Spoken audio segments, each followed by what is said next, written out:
네, 오늘 이 자리에 오신 우리 영락의 모든 권속들 주님의 이름으로 축복하고 환영합니다. 또 이렇게 저녁 때가 되니까 비가 내리더라고요. 이렇게 오시는데 많이 불편하셨을 것 같습니다. 더군다나 이 베다니 광장이 사실 우리 교회의 가장 중심적인 자리인데 사실 오고 가실 때에 많이 어려우시죠. 이렇게 다치지 않도록 항상 주의를 잘 살피면서 이렇게 다니시길 바랍니다. 저도 하루에 몇 번이고 이 베다니 광장을 이렇게 다니는데요. 이렇게 다니다가 처음에 느꼈던 감정은 너무 불편하다라는 생각이었습니다. 그냥 편안하게 다녔던 넓은 이 베다니 광장이 이제 여러 가지 공사 현장 때문에 불편함을 느끼게 되는 장소가 되었고, 이 장소가 빨리 복구가 되고 완공이 돼서 쾌적하게 이 광장을 잘 활용했으면 좋겠다는 생각을 하고 지내고 있었는데, 어느 순간에 그곳에 세워진 팻말을 보게 됐습니다. 이렇게 팻말에 이렇게 써 있더라고요. 공사 중. 이걸 딱 보니까 그렇지, 공사 중이지 하면서 이러한 마음에 또 감동이 왔습니다.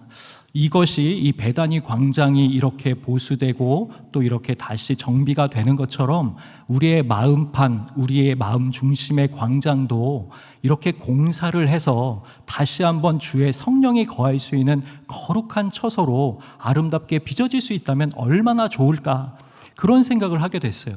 그러면서 그곳을 왔다 갔다 하니까요, 조금씩 변화되는 모습을 보면서 하나님 앞에 우리가 말씀과 기도로 깨어서 기도한다면, 나아간다면 하나님이 우리를 이렇게 다시 한번 성령님께서 우리를 공사 중 이렇게 하셔가지고 우리의 영성을 새롭게 하시고 또 우리 교회를 다시 한번 비상하게 하시고 이 시대 가운데, 이 나라 민족 가운데 우리 교회를 들어 사용하실 줄 믿습니다.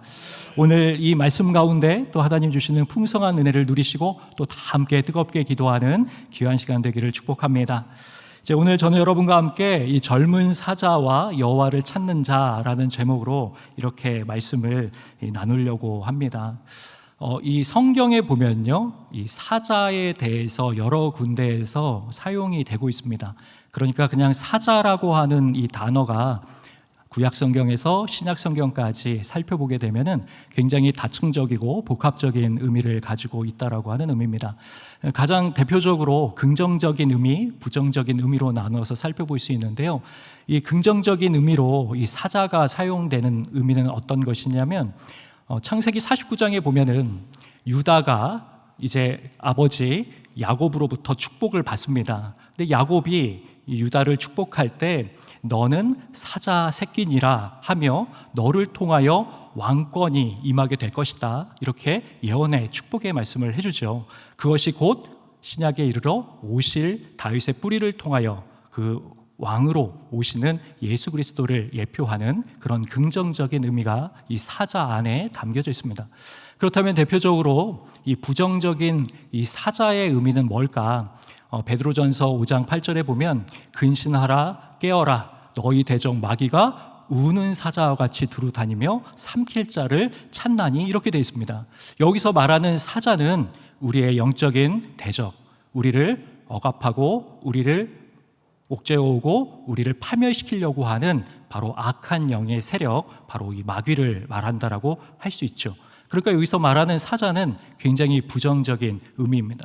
그렇다면은 오늘 이 시편 34편에 쓰여지고 있는 이 사자는 어떤 의미를 가지고 있을까요?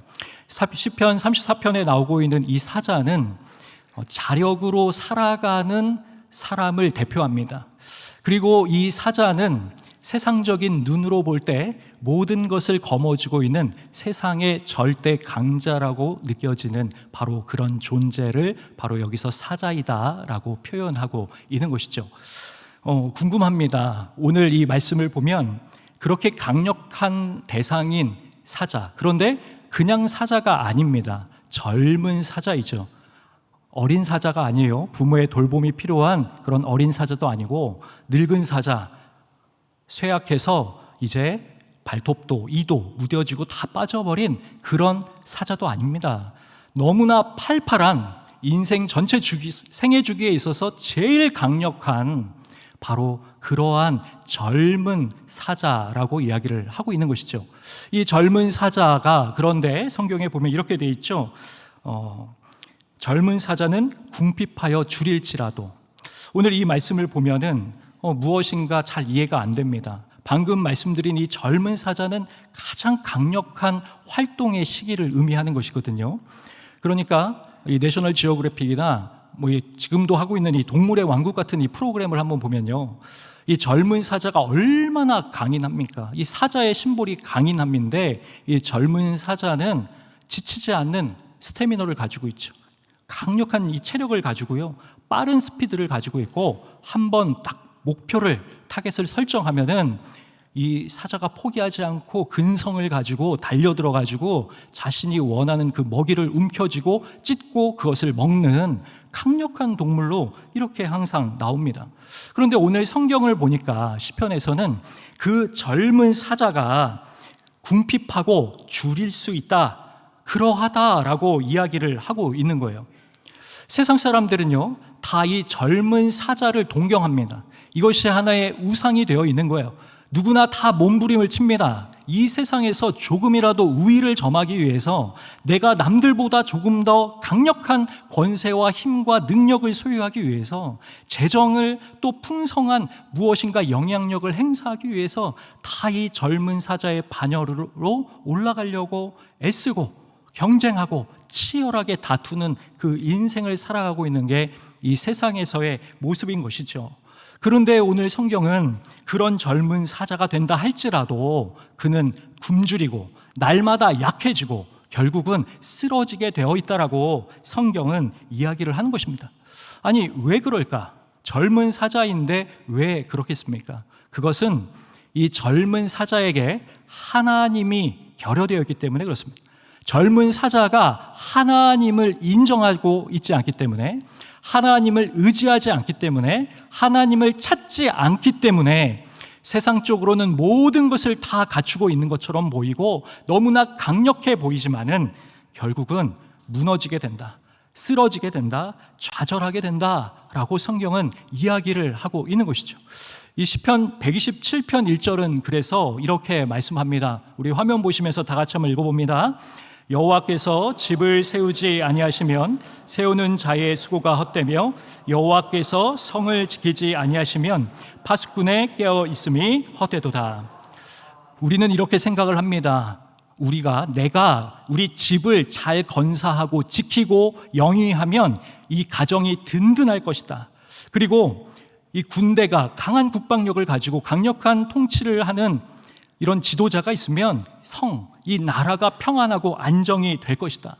집을 세우는 것, 이 성을 지키는 것, 내가 하면, 파수꾼이 하면, 세우는 자가 하면 다 될 거라고 생각을 하지만은 성경은 반대로 이야기를 하고 있습니다. 그 모든 것은 다 헛되다.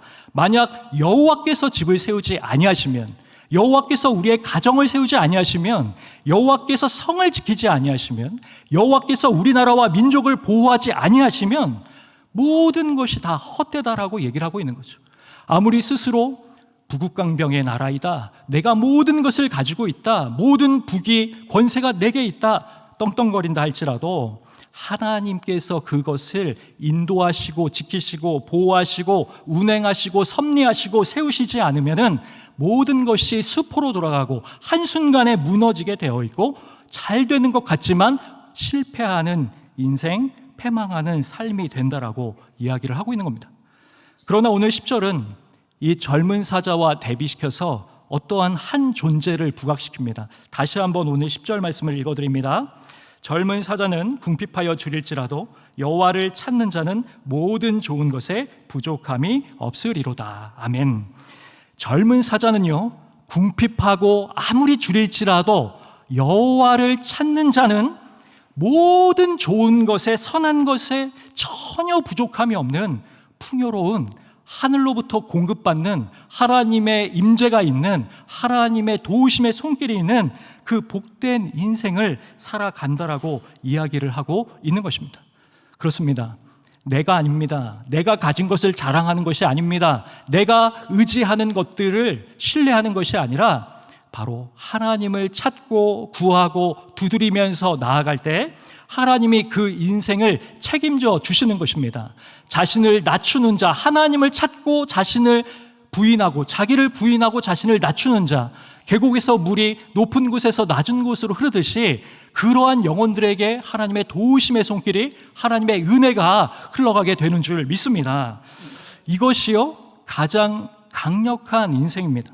세상의 눈으로 볼 때는요, 젊은 사자가 동경의 대상이죠. 모두가 그렇게 되고 싶어하는 존재가 젊은 사자입니다. 그러나 영적인 시각으로 바라보게 되면 이 세상에서 가장 강력한 존재는 여호와를 찾는 자, 여호와가 기억하시고 그를 인정하시고 그와 동행하시고 함께 하시는 그 사람이 세상에서 가장 강력한 자가 되는 것입니다. 오늘 다윗이요, 바로 이 귀한 영적인 진리를 몸으로 체험했습니다. 그의 전 인생을 통하여 이 의미를 발견하고 깨달았습니다. 그리고 나서 기록한 것이 오늘 시편 34편의 말씀입니다. 오늘 34편의 말씀을 전반적으로 좀 살펴보면서 다윗이 어떻게 여호와를 찾는 자에게 전혀 부족함 없이 채우시는 그 하나님이심을 고백하게 됐는지 우리 모두 발견하고 우리의 삶에 그것이 적용되고 또한 누려지기를 주님의 이름으로 축원드립니다. 먼저 오늘 이 34편의 표제어를 보면요, 이 표제어가 당시 다윗의 배경, 당시 상황을 잘 설명해 주고 있습니다. 표제를 한번 읽어드리겠습니다. 다윗이 아비멜렉 앞에서 미친 채 하다가 쫓겨나서 지은 시, 이렇게 되어 있습니다. 여기서 아비멜렉이라고 되어 있는데요, 이 아비멜렉은 사람의 이름이 아닙니다. 이 아비멜렉은요, 블레셋의 공식적인 통치자를 지칭할 때 사용되는 용어입니다.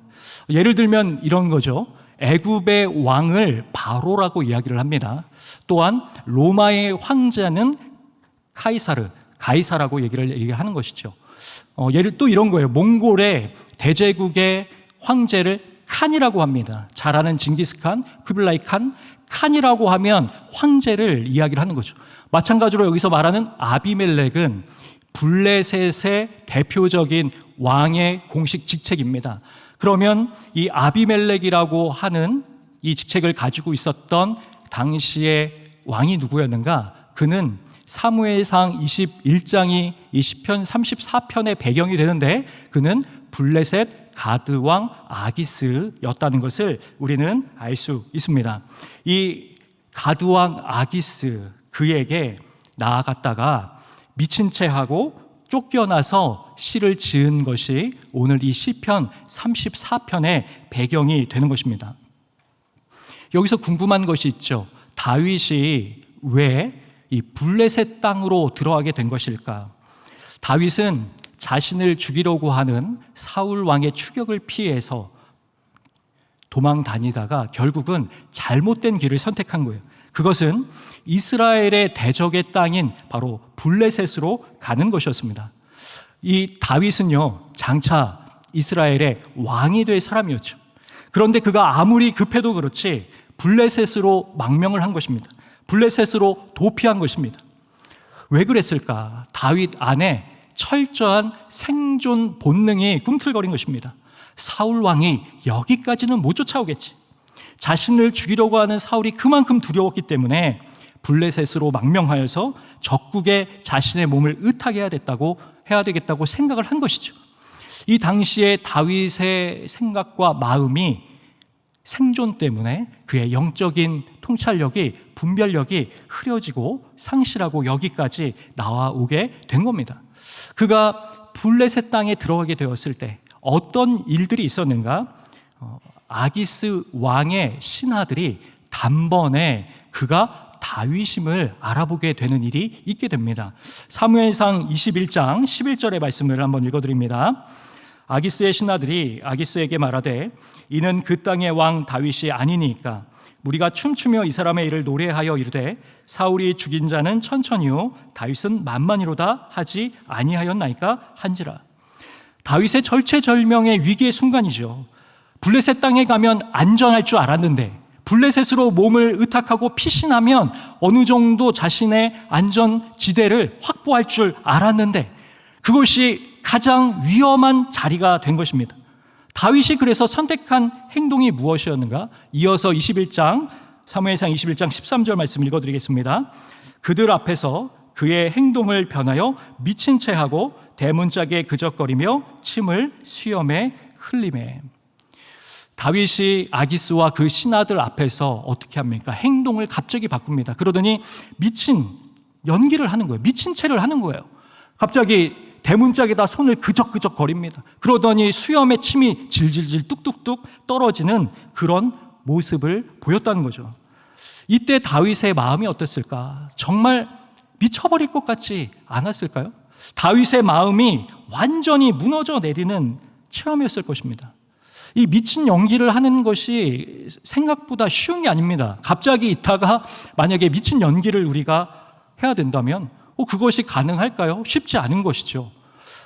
다윗이 지금 연극을 하는 무슨 배우, 무슨 연기자도 아니고 극단 이런 배우도 아닌데 어떻게 제정신인 사람이, 정상적인 인격을 가진 사람이 갑자기 미친 채를 할 수 있었단 말입니까? 우리가 통상 알고 있는 유명 배우들도요, 이 눈물을 흘리는데 최단 시간이 30초라고 합니다. 정서적으로 심리적으로 집중을 하고 몰입을 해가지고 슬픈 감정을 잡고 눈물을 흘리려고만 해도 30초가 필요하고 통상 1분 이상이 다 넘어가는데 다윗은 이 위기 순간에 완전히 미친 채를, 자신의 모든 인격을 다 내려놓고 한순간에 돌변해가지고 이 미친 채를 하는, 그 인생에 추락해도 더 이상 바닥이 없을 것 같은 그러한 끄트머리의 인생의 모습을 이 자리에서 보였다라는 것이죠. 이것을 유심히 바라보고 있었던 아기스 왕이 혀를 차면서 도대체 미친 사람을 왜 내 눈앞에 둔 것이냐, 당장 치워버려라, 쫓아내버려라 하고 호통칠 때 다윗은 그 자리에서 떠나게 된 것이죠. 다윗 인생의 낮고 낮은 인생의 끝 언저리에 놓여 있었던 비참한 다윗의 삶의 한 순간입니다. 그런데 거기에서 쫓겨난 이후에 쓴 시편이 바로 오늘 이 34편이라는 거예요.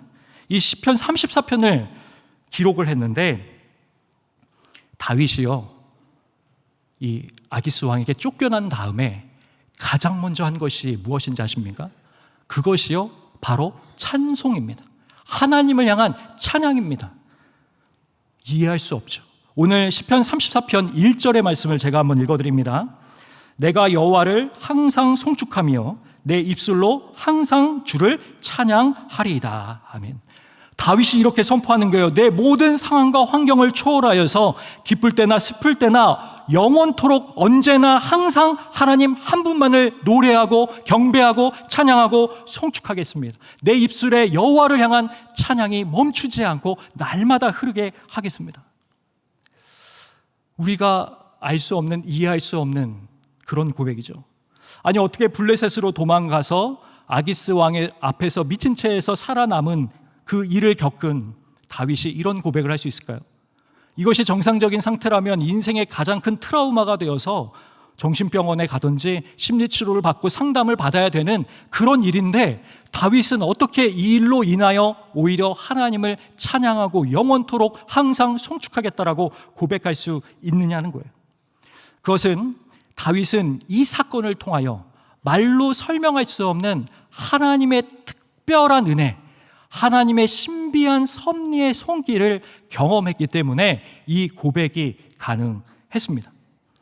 다윗이 정처 없이 사울 왕의 창끝을 피해서 방황하다가 블레셋 땅 이 아기스 왕 앞에까지 오게 됐죠.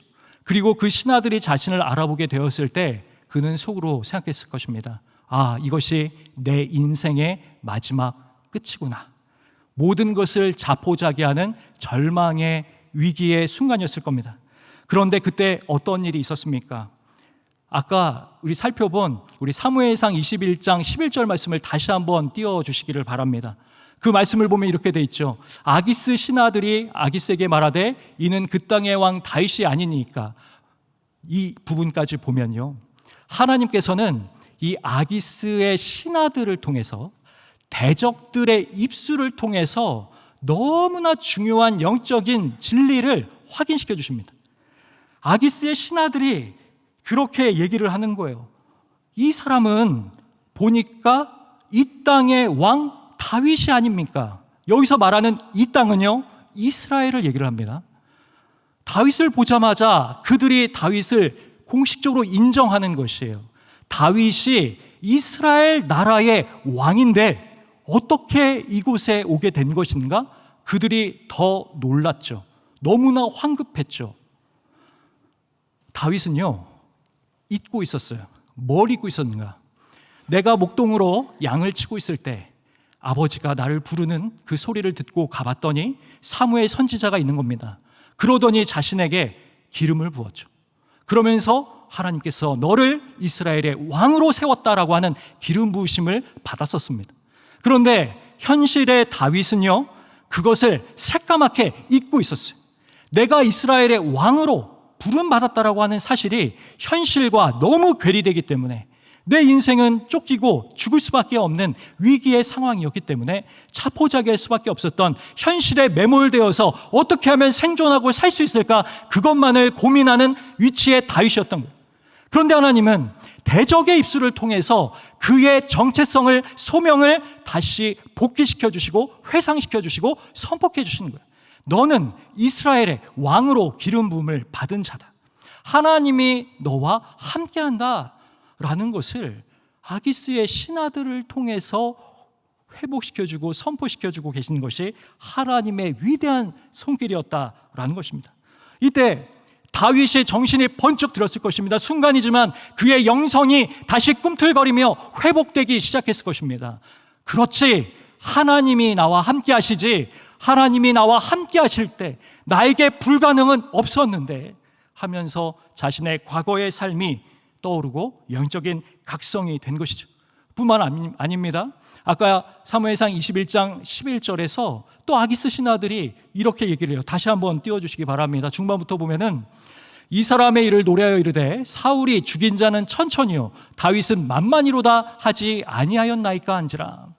이들이 지금 무슨 말을 인용하냐면요, 이 다윗이 골리앗을 물리치지 않았습니까? 그때 이스라엘의 여인들이 노래를 지어 불렀어요. 사울은 천천히요 다윗은 만만이니라. 그것을 기억하고 정확하게 인용을 하는 겁니다. 다윗은 만만입니다. 이 말의 의미는 무엇이냐면요, 절대 불가, 이겨낼 수 없는 대적 골리앗을 쓰러뜨린 장본인이 바로 다윗이라고 하는 고백입니다. 아기스의 신하들이 다윗, 너는 골리앗을 쓰러뜨린 자가 아니냐라는 것을 다시금 일깨워 주는 것이, 이 소리를 들었을 때 다윗 안에 다시 회복이 일어납니다. 어떤 회복이 일어나? 내가 양을 치고 있을 때 사자의 발톱과 곰의 위협으로부터 보호해 주시고 양 새끼들을 구할 수 있도록 인도해 주신 그 하나님, 그 하나님을 믿고 그 이름을 의지하고 여호와를 찾고 나아갔을 때에 내 그 물맷돌로 하나님께서는 거대한 블레셋의 최강 장수 골리앗을 무찌르게 해주셨구나, 그것을 회상하게 해주신 것이죠. 아마 다윗은 그 당시에 사무엘상 17장 45절에 이 말씀이 분명하게 떠올랐을 겁니다. 읽어드립니다. 다윗이 블레셋 사람에게 이르되 너는 칼과 창과 단창으로 내게 나아오거니와 나는 만군의 여호와의 이름 곧 내가 모욕하는 이스라엘 군대의 하나님의 이름으로 내게 나아가노라. 아멘. 여기서 말하는 칼, 창, 단창은 세상의 강력한 권세자들, 젊은 사자들이 추구하는 것이죠. 세상적 무기이죠. 세상적 방식이죠. 세상적 원리이죠. 세상적으로 통념적으로 되어지고 있는 흐름을 말하는 것입니다. 그 가운데 아등바등해서 더 위의 것을 추구하려고 하는 가장 최고의 장비, 군대, 능력, 권세, 그들이 의지하는 것이 있지만은 나는 만군의 여호와의 이름을 의지하며 나간다. 나는 그분을 찾으며 나아간다. 그러면서 나아갔을 때 하나님께서 천만인이 나를 둘러 진친다 할지라도 승리를 주시는 하나님, 하나님이 나와 함께할 때 나를 회복시키시고 구원하시고 하나님 지키시고 인도하시는 그분이심을 다윗은 다시 깨닫기 시작했다는 것입니다. 다윗의 실수였습니다. 다윗의 실패였습니다. 블레셋 땅으로 가면 안 되는 것이었죠. 그러나 그의 실패를 통해서도 하나님께서는 다윗을 영적으로 깨닫도록 각성시키시고 그가 다시 돌아올 수 있도록 하나님의 자비와 긍휼과 은총을 허락해 주고 계셨던 것이죠. 다윗은 이 일을 통해서 더 이상 나는 세상에 젊은 사자와 같이 살아가는 것이 아니라 나는 오직 여호와를 찾는 자로 살아가야 되겠다라고 하는 영적인 결단을 하게 되는 자리가 이 자리가 되는 것입니다. 하나님께서 이해할 수 없는, 말할 수 없는 신비한 주권적 손길을 통해서 다윗을 세상적 강자가 아니라 하나님을 찾는, 은혜를 받는 하나님의 거룩한 자로 세워가고 있었다라고 하는 것입니다. 오늘 이 사실을 더 구체적으로 확인할 수 있는 말씀이요, 시편 34편 18절 뒷부분에 가면 이 18절의 말씀입니다. 제가 한번 읽어드립니다. 여호와는 마음이 상한 자를 가까이 하시고 충심으로 통회하는 자를 구원하시는도다. 다윗이 한 이 고백을 가지고요, 많은 성서학자들이 논란이 있었습니다. 이것이 다윗이 그냥 객관적 일반적 상황에서의 하나의 명제로서, 어떤 회개의 명제로서 그냥 한 이야기이냐, 아니면 다윗의 삶이 녹아져서 다윗이 잘못한 자기의 죄가를 하나님 앞에 회개하는 회개의 문이냐, 다윗의 개인적인 그의 삶의 회개문이냐라고 하는 논란이 있었어요. 그러나 이것은 너무나 자명하게 다윗이 하나님 앞에 자신의 죄가를 회개하고 하나님을 간절히 찾는 그 후자 두 번째 내용이 맞습니다. 다윗은 자신이 하나님 앞에 큰 범죄를 하게 되었을 때 이러한 고백을 통해 하나님 앞에 회개하고 용서를 구하고 있음을 알 수 있죠. 시편 51편 이 17절에도 동일한 말씀이 나오는데, 배경은 그가 밧세바를 범하고 난 이후에 주의 영을 내게서 거두지 마옵소서 하면서 하나님 앞에 간절히 구했던 내용인데, 동일한 내용이 나옵니다. 시편 51편 17절 말씀 읽어드립니다. 하나님께서 구하시는 제사는 상한 심령이라. 하나님이여 상하고 통회하는 마음을 주께서 멸시하지 아니하시리이다. 다윗이 자신의 밧세바를 범한 사건을 놓고 하나님 앞에 통회자복하면서 드렸던 공식 기도문입니다. 오늘 이 시편 34편 18절에 나온 내용도 동일합니다. 다윗이 지금 하나님 앞에 회개하는 거예요. 무엇을 회개하는 것입니까? 하나님의 말씀을 기억하지 않았습니다. 하나님이 머물라라고 한 이스라엘을 제가 개인적인 판단과 인간적 소견과 생존을 위한 세상적 방법을 동원해서 그곳을 선택해서 나간 것을 회개합니다. 하나님, 저를 용서해 주십시오. 하나님만을 찾고 의지하는 그 삶을 이제 살아가겠습니다라고 하는 고백이 이 안에 담겨 있는 것입니다. 다윗이 이 일로 인해서 이토록 절박하게 하나님 앞에 회개하는 이유는 무엇일까요? 그는 이미 샘플링, 모델을 봤거든요. 누구를 봤습니까? 사울 왕을 봤죠. 사울 왕이 하나님의 말씀에 불순종합니다. 하나님이 주신 회개의 기회에도 회개하지 않습니다. 어떻게 됩니까? 하나님께 버림을 받고 악신이 들리고 점점 미쳐가는 사울 왕을 봤었죠. 다윗은 자신의 죄가로 말미암아 하나님이 버리시면, 하나님이 나를 떠나시면, 하나님의 이 말씀 가운데 거하지 못하면 사울 왕이처럼 될 수 있다라고 하는 긴박한 영적인 자각의식을 가지고 하나님 앞에 간절하게 회개, 용서의 마음을 구하는 것입니다. 오늘 이 18절 말씀에서 핵심적인 단어가 두 개가 있어요. 이걸 히브리 원어적으로 보면 이 마음이 상한 자와 여기 통회하는 자가 나오는데 그게 자신이라는 거예요. 이 마음이 상한 자는 이 히브리어 원어로 보면 레브 쉐바르라고 하는 단어가 쓰였습니다. 이 마음이 상한 자, 쉐바르, 이것은요 단순히 마음이 울적하다, 마음이 약간 고통스럽다, 약간 우울하다, 마음이 답답하다, 어떤 근심이 있다, 이런 걸 의미하는 것이 아닙니다. 쉐바르라고 하는 단어는요 마치 얇은 유리판, 큰 판 하나가 있어요. 손으로 두 손을 들 수 있는 큰 유리판이 있는데 그거를 집채만한 암석 거대한 바위에 들어가지고 와장창창 깨트린 완전히 산산조각난 그 상태를 쉐바르라고 하는 단어를 씁니다. 그러니까 지금 다윗이 무슨 얘기를 하는 거냐면, 하나님, 지금 제 마음이 완전히 산산조각이 났습니다. 하나님, 이 범죄로 말미암아 제 마음이 완전히 쪼개졌습니다. 정말 모든 것이 산산조각 났습니다. 통회하는 마음으로, 쉐바르의 마음으로 주님을 찾습니다. 나가는 거예요. 그리고 나서 그가 얘기하죠. 통회하는 자. 주님, 저는 통회하는 자입니다. 여기서 통회라고 하는 단어는 다카라고 하는 히브리어 단어가 쓰였습니다.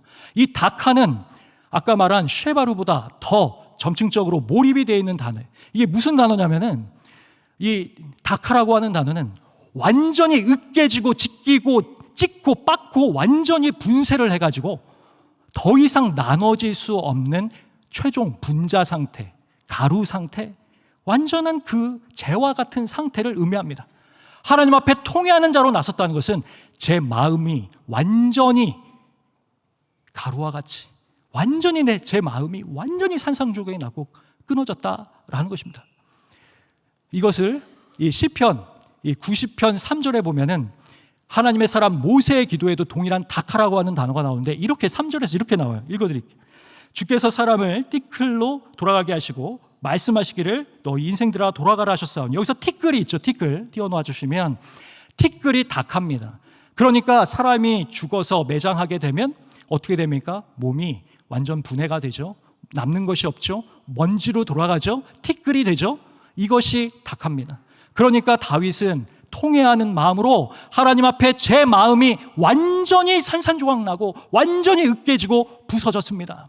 이것을요, 이 제자의 민가라는 그 저자이죠, 후안 카를로스 오르티즈 목사님, 그분이 한 성도 이렇게 물었어요. 성도란 무엇입니까? 이렇게 질문하는 거에 이렇게 간단하게 대답했습니다.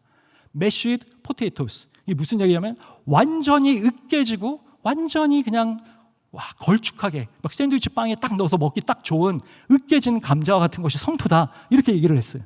이게 뭡니까? 탁탁한 감자를 땅에서 캐가지고 그 감자를 깨끗이 물로 세척한 다음에 그 다음에 그걸 잘 깎아요. 그 깎은 다음에 뜨거운 물에 막 삶습니다. 그리고 그것을 절구통에 넣고 막 찌어요. 완전히 산산조각 납니다. 형체가 없어요. 그 상태가 메시드 포테이토, 으깨진 감자죠. 지금 다윗의 마음이 다카, 완전히 으깨져서 더 이상 형체가 없을 만큼 하나님 앞에 납작 엎드려서 회개를 하오니 하나님 용서해 주십시오. 그 회개의 심령으로 다윗이 나아가고 있었다라는 겁니다. 놀라운 사실은 하나님의 은혜는 내가 젊은 사자다, 내가 모든 것을 할 수 있다, 내가 강하다 하는 자에게 하나님의 은혜가 임하는 것이 아니라 낮아진 마음, 겸손한 마음, 산산조각난 마음, 먼지가 되어버린 완전히 으깨진 그 심령 가운데 하나님의 구원의 손길이 임하는, 그 위에 어노인팅 성령의 기름 부으심이 임하는 거예요. 하나님의 임재와 하나님의 보호하심과 하나님의 충만함과 하나님의 역사가 그런 이들을 통해 펼쳐지기 시작하는 것입니다. 오늘 이 자리에 있는 우리 영락의 성도님들이 바로 이러한 하나님의 은총을 누리시기를 주님의 이름으로 축원합니다. 다윗이 이 사실을 경험했기 때문에 우리를 초청합니다. 우리를 초대해요. 그리고 이 맛을 나 혼자 볼 수 없지. 하나님을 믿는, 하나님을 찾는 모든 성도들은 이것을 누려야지, 당연하지 하면서 우리를 초청합니다. 그것이 오늘 34편 8절의 말씀인데요. 8절 다 같이 한번 화면 보시면서 한 목소리로 읽습니다. 시작. 너희는 여호와의 선하심을 맛보아 알지어다. 그에게 피하는 자는 복이 있도다. 아멘. 다윗이 얘기를 하는 겁니다. 하나님께 피하면 블레셋으로 피하는 게 아니라 내가 그것을 다 작정하고 계획하고 실행하고 내가 내 것을 찾고 누리고 하는 것이 아니라 하나님께로 낮아진 마음으로, 겸손한 마음으로 바짝 엎드려서 하나님의 낮추실 때 완전히 엎드려져서 나아가면 하나님이 살리시는, 하나님이 높이시는구나, 하나님의 살아계신 전능함을 경험하는 것이구나, 여호와의 선하심, 토부의 세대의 은혜가 있구나, 그것으로 자신이 경험한 이 삶을 가지고 시편 34편을 지었고 그것을 우리에게 도전하고 있는 것이죠. 우리가 젊은 사자처럼 움켜쥐지 말고 내가 할 수 있다라고 떵떵거리지 말고 하나님을 찾으십시오. 하나님을 구하십시오. 하나님을 두드리십시오. 그러면 하나님께서 만나주시고 그 인생을 책임져 주시고 그 곤란과 환란의 순간 가운데 하나님께서 인도하시고 보호하시고 지키시고 하나님이 살리시는 그 놀랍고 위대한 손길을 경험하여서 하나님의 선하심을 맛보아 알게 될 줄 믿습니다. 이 은혜를 누리는 우리 영락의 모든 권속들 다 되시길 주님의 이름으로 축원합니다. 기도하겠습니다. 은혜와 자비의 하나님 아버지, 오늘 이 다윗을 통하여 보여주셨던 하나님의 신비한 섭리의 손길, 하나님 주님을 구하고 찾는 자에게 임하시는 하나님의 그 생명의 손길, 전능의 손길, 하나님의 권능의 손길, 하나님 우리가 그 손을 붙잡기를 원하오니 하나님 앞에 간절한 마음으로 주님을 찾는 모든 심령들 위해 오늘 다윗에게 임하였던 그 은혜와 축복이 동일하게 임하는 이 밤 될 수 있도록 성령 하나님 역사하여 주시옵소서. 이 모든 것 감사하며 우리 주님 예수 그리스도의 이름으로 기도드립니다. 아멘.